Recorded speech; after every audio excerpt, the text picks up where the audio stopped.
Hello, I'm Don Nystrom. We have an election coming up again on August 11th, which is a partisan primary for a number of offices, one of which is the State Assembly, District number 69, where Bob Kulp has resigned, he's just not going to run again. Right. And there are 4 people on the ballot for the Republican portion of that, and then there'll be 1 Democrat. I do have one of the candidates in the primary here today on the Republican side. His name is Michael V. Smith, and he hails from the Loyal area. And we asked him to come in and tell us a little bit about himself, and we'll have a couple of questions for him too. So, Mike, thanks for coming in today, and tell us about yourself. Well, thanks, Don, for having me. Talk a little bit about me. My wife Jeannie and I, we have 3 sons and 7 grandchildren. We live in Loyal, and we own several businesses throughout the area here in the 69th district and other areas. We own restaurant, motel. We own part owner and trailer park. We own about 40 rental properties. We're also the owners of Hilltop Bar and Grill in Granton. And we also own Destiny Trucking. And in addition, my son and I are business partners in the Mad Hatter Pyrotechs company that just this last 4th of July had a wonderful event out in the great town of Fenwood. And amazingly, the town drew a lot of folks. But myself, I've been in the area for many years. My background is very vast. I'm a small business operator. I worked for 12 years for a company in Merrill, Wisconsin as the plant manager, Mitchell Metals Company, which is a stamping fabric company where we had about 105 employees. I've got a background I used to be a municipal judge in Rock County, Wisconsin, and I also worked in Circuit Court Branch 7 down in the Beloit Courthouse, and that is the court attendant. In addition to that, I have a background in law enforcement where I've been a police officer, a police chief.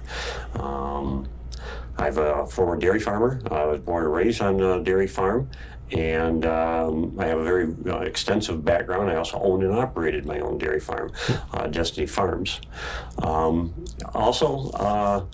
I have a background in drug and alcohol counseling, where I worked for many years for the Department of Corrections as a drug and alcohol counselor. I've also done, many other different things. I was a tutor for Longbach literacy tutoring through the DOC. A lot of my clients were not able to read and write, so I took the training, and I also did that. I've got a very vast background, a very diverse background. I hold 2 law certificates. I went to Madison to study my judiciary training. I studied at the United States Marshals Training Academy down in Glencoe, Georgia. And in addition to that, I have studied at the University of Rutgers in New Brunswick, New Jersey, alcohol studies. So I have a very vast education, a very diverse work experience and life experiences. Well, with all of what you've told me, you seem to be a fairly busy individual. What caused you to say, I think I'd like to run for the legislature and be a representative? Why? Several things. First of all, I semi-retired in 2018. So therefore, I have time. In addition to that, as I found myself in a semi-retired position, I discovered a few things about how Social Security is going to work for me, how Medicare is going to work for me, how my health care is working for me, okay? And those costs attributed to it. In addition, some of the things, my daughter-in-law is a school teacher, and, listening to her and some of her friends and understanding some of the areas in the education system that has been happening, it got me thinking more and more. It says, well, Mike, you're an educated man, you've got a very diverse background, and you're only 61 years old, and you're retired, or semi-retired. You own all these businesses, and most of them are operated by either family or people that I employ. And you have an opportunity to make a difference in that. Most importantly, you have the experience and knowledge that you could apply to make a difference, because you understand a lot of the folks out there and the things that are going on with them and how hard and difficult it is. I mean, healthcare, for example. When you come out of the working world and you go into private healthcare and you have to fund it yourself, it's next to impossible to afford. Okay? That's just not something that's right for the American people. And I've worked all my life in that, and I shouldn't be giving up most of my income just so I can have health care with a $10,000 deductible yearly. I find that to be very difficult and unfair. Medicare and that. Right now, we have probably 7.9% in the state of Wisconsin of our population 65 years or older that are living in poverty. And poverty in Wisconsin is based at $12,000 a year. Can you imagine trying to spend $12,000 a year and do all the bills in that you have to afford and try to live off of that? And certainly you're going to get some help from energy assistance and food stamps and stuff like that. But the fact is that's very indignifying. That's very unfortunate, and that's very sad that we're doing that here in Wisconsin and throughout the United States. Those are the issues that's kind of got me to the point that says, you know what, you can do one of two things. You can be a complainer, or you can be a doer. And that's when I decided to sit down one day and talk with my wife and say, what do you think, honey? She says, you've never walked away from a fight, and you're an intelligent man. I think you do a great job. And she supported me ever since. Well, good for her. Obviously, there's current events going on that affect all of us. Very much particularly right now with the COVID-19, which is a tragic and unexpected event that probably nobody was totally prepared for. It's going to make campaigning difficult. I mean, you really can't go knocking door to door, introducing yourself like the old days when I was running it, hi, I'm Don, and whatever. How are you going to do that? How are people going to get to know what you just told me? Don, I'll tell you what, you're very right on that. I do go out to door and door, but I don't knock on them.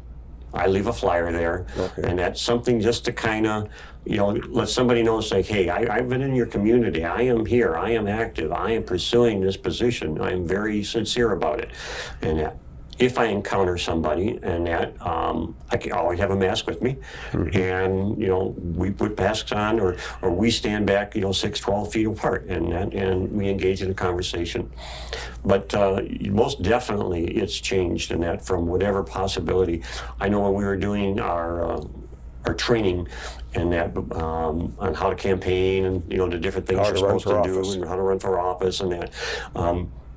The literature wasn't very helpful at this particular venture. Not for today. Not for today at all. You're right.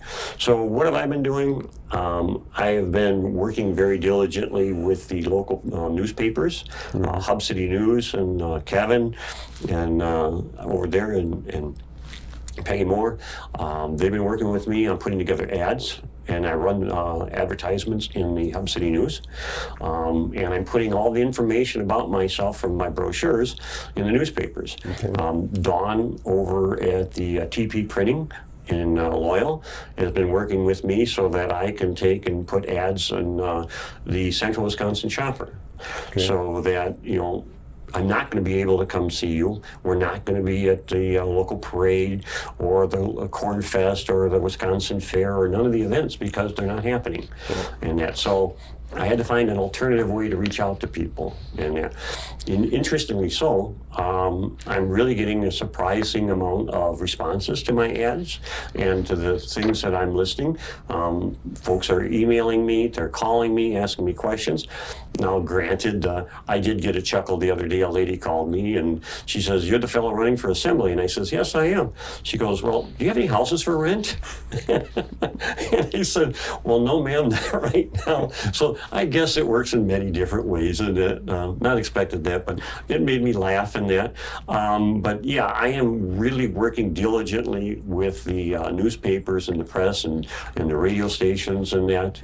I've done a couple meet and greets and that, but I think the social distancing and Coronas has really made people extremely cautious and concerned, and they're not effective in that. So the process that I'm undertaking is I'm going to the media, I'm going to the newspapers, and I'm putting everything I can out there about myself, and I encourage people to call me and talk to me about any things they have for questions or concerns. Okay, and at the end of the program, we will put the contact information for you, your phone number, your email, if you have a Facebook page, whatever you want to give our staff here, we will put at the I'm end of our... glad to share that. Thank you. All right, we'll do it as we will for the other candidates, of course.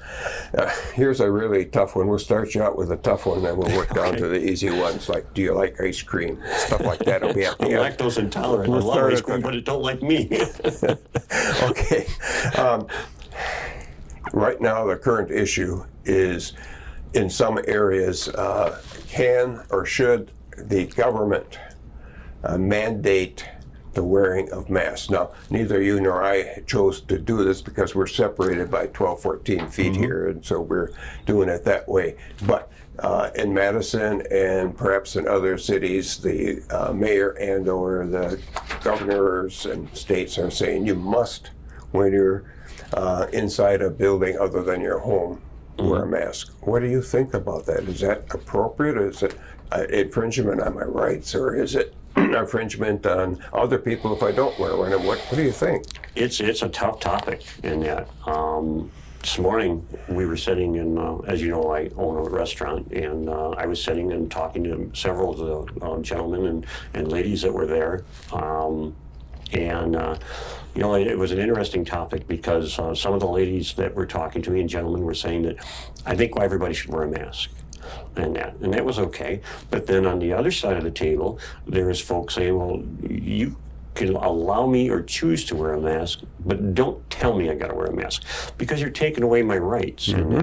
And then on the other side of it, you have, well, you know, we have individuals that have health issues. And my wife is one of those individuals. My wife has been ill for many years, and we've been trying to get her on a lung transplant list. And for her to contact the flu is nearly a death sentence. So for her to contact Coronas would most definitely be a death sentence to her. It's a hard thing for me to sit here as an individual in that. I'm an EMT, I'm a firefighter, and I go out and you know, I practice as much protective equipment that I can put so that I don't contract anything, and more importantly, so that I don't give my patients anything. And you know, I think there's all kinds of reasons to do it and reasons not to do it, and I don't know how this is going to turn out. I understand Governor Evers is kind of pro-mask in that, and I understand why he's doing it. But I also understand that, you know, there's other sides of the issue, and it's a difficult decision for me to say yes or no to that. That sort of ties in with another question I had on here. Every fall there's an outbreak of some kind of communicable disease, and that could have been prevented by immunizations. Some people declared to be exempt, and they perhaps infect people who should not be infected. So it's a question of another one like individual freedom. Can you say, no, I don't want my child to be immunized, and perhaps it's an infringement on someone else who could. So, I mean, that ties in with what you were just talking about. I've seen tighten this, up on that, or just? I've seen this, you know, on television, you know, to where somebody's child wasn't immunized and afflicted, you know, multiple children, and that. And then, you know, we sit back and say, well, you know, why didn't you do that? We could have prevented the death of this person and that. And that angers you, okay? And then you got the other side of the situation and say, you know, we are a free country, and we pride our freedoms, we pride our rights, and it's difficult for me to sit there and say, you must do this, because that goes against everything we do. But it's even more difficult for me to sit here and say, if you would have immunized that child, this other person may not have lost their life. How do you answer that question and answer it in a way that, fits everybody?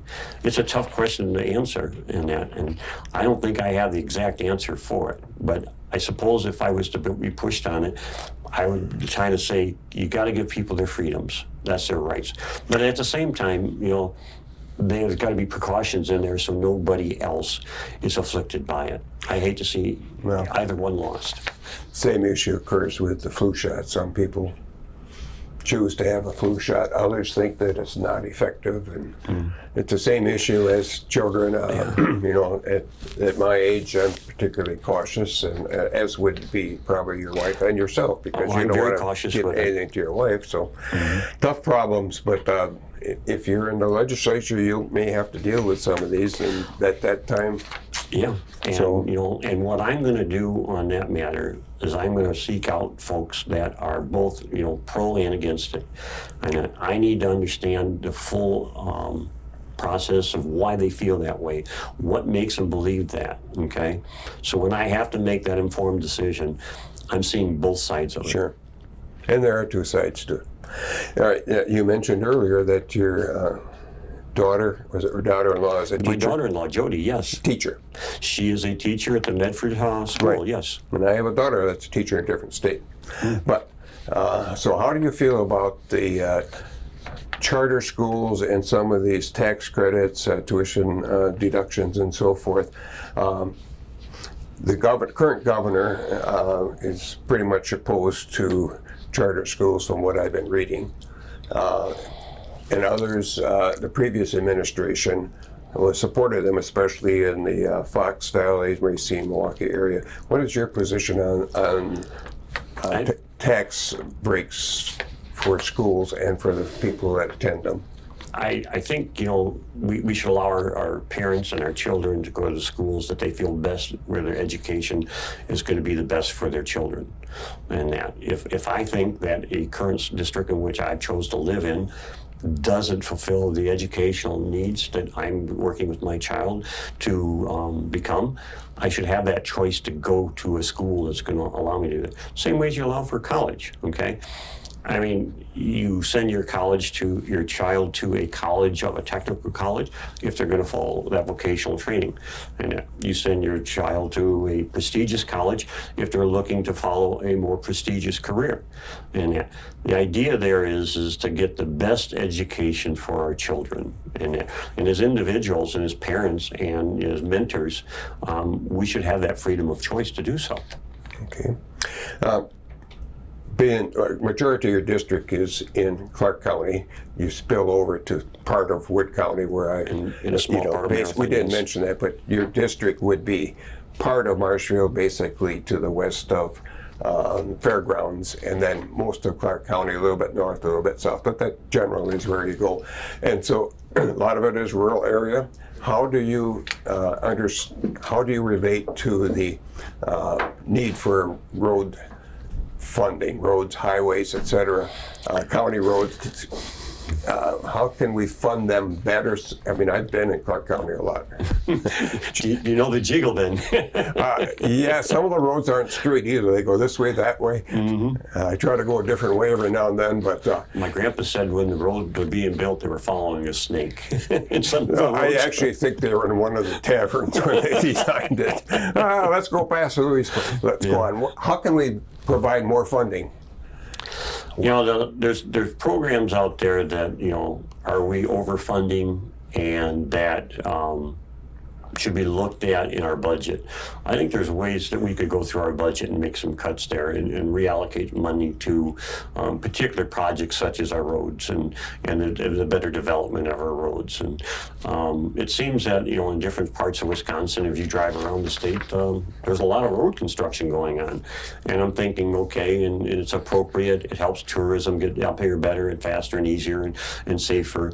But at the same time, I'm saying, Are we overfunding other areas of the state and not funding enough of our areas of the state? I mean, we have a nice tax base. Our farmers and our business and that are all sending money to the general revenue fund that has to come out. I was in an interview yesterday, and a gentleman asked me about wanting to raise fuel tax and that, and I just kind of smiled and chuckled a little bit, and I said, why is it every time we want to raise taxes, we always chase after the fuel tax, we chase after our property tax, we chase after our cigarette tax, and that, if you took half the taxes that they get off of cigarettes and half the taxes they got off of gasoline and put it specifically on road taxes, I think you would find a lesser shortfall in that. So I guess what I'm saying here is that I think there's areas in which we could probably reallocate funds and not have to be chasing after raising taxes and doing things that just not necessarily appropriate. I'm not a favor of raising taxes, and I find that to be fiscally irresponsible. Okay, let's see. Let's move on to number 6 on this list, which I think is fairly important. I maybe should have moved it up to the tough start. With the issues that we are experiencing now economically, a lot of the businesses are tanking and slowly trying to survive. There's all these festivals, events are being canceled. The state tax revenue from sales tax, county tax are really County tax, road tax, sales tax, every kind of tax. The state is going to be hurting, the counties are going to be hurting, the cities are going to be hurting. So somehow or another, that's going to have to be made up during the next budget biennium, which a year and a half or so from here. But do you have any suggestions on how we can how the government can recover from the loss of revenue? I know each business person, each individual has their own issues, but how can the government recover to provide assistance and keep business, keep the city and counties going? I'd like to ask the government to explain to me how I'm going to kick and make up for the lost revenue that I lost in my businesses for 2 months. Nobody is handing me out money for all the lost income that I have. My bills kept coming in. I had payroll protection opportunities, small business loans, and if you follow the necessary criteria, they turn them into grants, but that's difficult. So I guess the real thing is I'd like the government to tell me how I'm going to make up the lost money that I didn't get. And the same answer that I'm going to give you is they're not. And therefore, I had to practice something that the government's going to have to practice, and that is cutbacks. Tightening my spending, focus on priorities, and not make purchases on things that I had planned on making this year. The year started out well. I had a wonderful business going on in both my restaurants, my motels, and my taverns. And snowmobile season was excellent this year. We were on a good guided path of success, and then came the coronas, and I got shut down.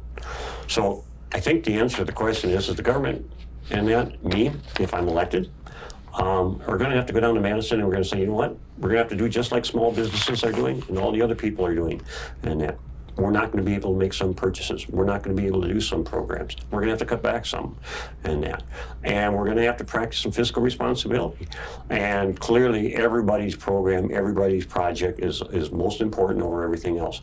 There's going to have to be some deep soul searching, and there's probably going to be some upset people. But, I'm upset that I lost quite a bit of money from all my businesses, and I'm not going to make it up.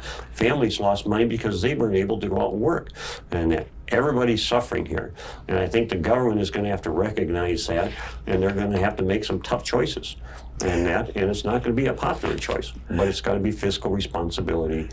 The reality is that the governor is of one party, and the legislature currently, and may change, is of another party, and they don't seem to get along too well. And is there any way according to the news, break that log jam so that what you're suggesting can happen, that they could actually get together and say, no, we're going to have to eliminate something?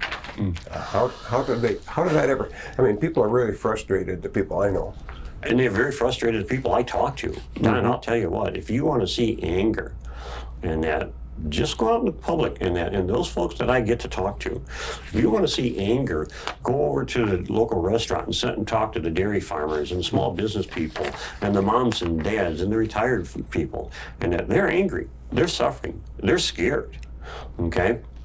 And to answer your question, we are a government of the people, okay? We're representing the people. And I think it's time that the American people and that in the United States starts talking to their elected officials and directly saying, you know what, Mike, and that we need to have this done. And I'm electing you to do that. And I'm expecting you to do that. And I understand that you have party lines that you got to work with, and you've got the Democrats, and you've got the governor, and you've got the Republicans, and the independents. But most importantly, we're sending you to Madison to represent us. And we want you to go to Madison, and we want you to fix this problem. And we want you to work together down there. And I think if the voice of the people comes back into its government and gets its elected officials' attention and says, you know what, I sent you to Madison, I sent you to Washington to represent me. And if you don't do that, you're not going to be in Madison, you're not going to be in Washington. That's the answer to getting the attention of the elected officials today. Otherwise, if we don't do something as citizens, and if we don't use our votes and make every vote count, we're not going to change anything. And we're going to be right back to where we are today. And that's not healthy. But on the same token, Governor Evers, okay, he's got to work with the Republican Party down there too. You know, it's a two-sided coin. I understand the Republicans got to work with them, and I've talked to several individuals down there, and they say, you know, we've tried to work with the governor, we tried to talk to the governor, and all he wants to do is talk about something that's already gone over and passed, and we need to focus on the today, and we need to focus on the future. And I think that's my message to Governor Evers. You know, sir, please work with the Republican Party, and please try to help this state, and please help our people in this state. I've got just a couple ones. These are what we call quick ones. I know that right now with the all the stuff going on in the bigger cities, and we know about that, the violence and the shootings, killings, etc., and the call for more gun control all the time. And obviously the Wisconsin is populated by a lot of folks who prefer to have guns in their home. They like to hunt. They wear guns out in the public. They have guns in their homes. They have guns in their vehicles. You okay with that? I used to be a police officer in that, and you know, way back then I used to think, God, I don't really like to have to come up on a car and worry about somebody. But the truth of the matter is that the people that are carrying those guns, the people that own those guns, and they're responsible people. They're hunters. They're very safe. They're very mindful about the things they're doing with their weapons, and it's okay with me for that. All right, it really is. I believe that for me to tell somebody they can or can't carry a weapon isn't my choice. It's their choice. I'm out and about all the time. I see people carrying guns. My son is one of those individuals that carries a gun. Myself personally, I could carry a gun, but after having to carry a gun in law enforcement for so many years, I have no desire to. But do I own weapons? I most definitely do. And I own weapons from my prior law enforcement career, and I also own weapons that were handed down to me from my father and grandfather, and I own hunting weapons. And I don't have a problem with that. Assault weapons feel in the same category as a shotgun? Shotguns, AK-15. deer rifles, I got a few other rifles in that. I've got pistols. When I left law enforcement, I brought one of my other semi-automatic rifles with me and that, so... Okay, so I can clearly say you're pro-guns. I'm very much pro-guns. All right. How about pro-life or pro-choice? I'm pro-life. Okay. And That's all we need to say. No way can anybody take and change my mind on that one. Okay.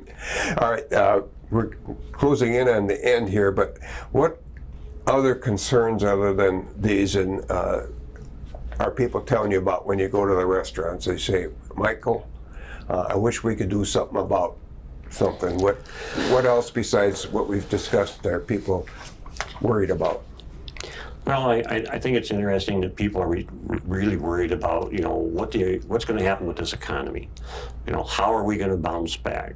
I know President Trump is trying very hard. He's trying to be positive in that, and he wants to see things, and he is working with that. I believe a lot of our elected officials here in Wisconsin are trying to do that, but there doesn't seem to be a lot of comfort right now. And we need to get our economy built back up. We need to get our infrastructure built up. We need to help a lot of hurting folks right now, folks that are suffering from low income, no food, can't afford to pay their rent, and that. Just because the governor took off the moratoriums of, you can't evict these people because they were out of work.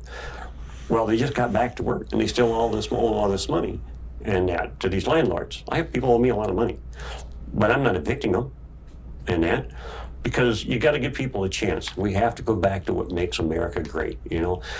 Reaching out, helping one another, giving a helping hand. Listen to what your religious background tells you. Believe in God, trust in God, and follow His divine word. If you have more and you have plenty, then help those that don't and give to others. Be kind, be courteous to others, and love your fellow neighbor and love your family. If we could get back to some of those good grassroots in life and that, and try to take and do those things, that would be wonderful. But in the meantime, we've got elderly that are suffering. We've got a Medicaid program that's got a lot of problems with it. We have, healthcare that's got a big issue where, you can't afford it. I can't afford my healthcare. So yes, there's folks talking about, how do I maintain my farm? How do I maintain my truck and an independent trucker? And that I've been shut down in that. I couldn't afford it. What am I going to do? And that. So there's so many issues out there, and every single issue is vital. And that because it's important to every individual. And as the 69th District Assembly person, I want people to come talk to me. And that I would love, if it would be allowed, if I was elected, I would love to take and bring my staff up here at least a couple times a year so that they could come through the 69th district and see the faces of the people and know some of the businesses and the names. So when they're sitting down there in Madison working in their office and somebody says, this is Jane Smith and I'm from Edgar, Wisconsin, and those people that are sitting down there that are going to be working for me will know we're Edgar, Wisconsin. They may not know Jane Smith, but they're going to at least know the communities and the districts and the areas and what they look like and see some of the farms around here. And those are the kind of things I want. I want the grassroots of understanding. Everything said. Any last comments? You can look at wherever the camera is behind me someplace. Any last comments? Well, I'd like to first of all thank you and for allowing me to come and talk with you. And I'd like to thank all the people that have been working with me and all the phone calls and the emails I've been getting. I say just continue practicing social distancing and be careful. And I look forward to being out in the community, and I look forward to the election. And most importantly, I hope I can have your support. Thank you, Don. Well, thank you for coming in, visiting with Michael V, as in victory. Vance, Michael Vance. And we wish you good luck, and thank you for coming to the studio. And thank you, Don.